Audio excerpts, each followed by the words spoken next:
Pakistan feel very happy when we see China progressing so fast. When you see your iron brother growing so fast, the economic recovery, the speed of the economic growth. And then there are a lot of lessons we can learn from China. The two things which I personally feel that China is unique in human history. Number one is the number of people China has got out of poverty in the last 35 years.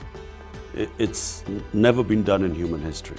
And secondly, the accountability in China, the accountability process, the anti-corruption drive in China is something which not just Pakistan but a lot of the developing world can learn from.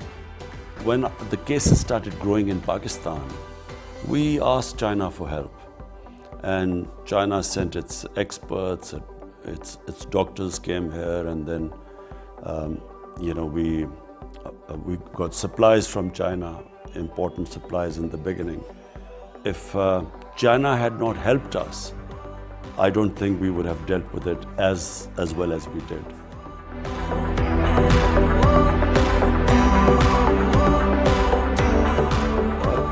It's starting from just a road connectivity. It's now evolved into other things, which is industrialization and agricultural productivity. Now we are moving towards technology zones, special economic zones, where we hope we're getting help from China. The Belt and Road Initiative is one of the most remarkable initiatives in modern history, because what it is trying to do is to create connectivity all over Asia, really going all the way to Europe, and then of course from Gwadar into Africa.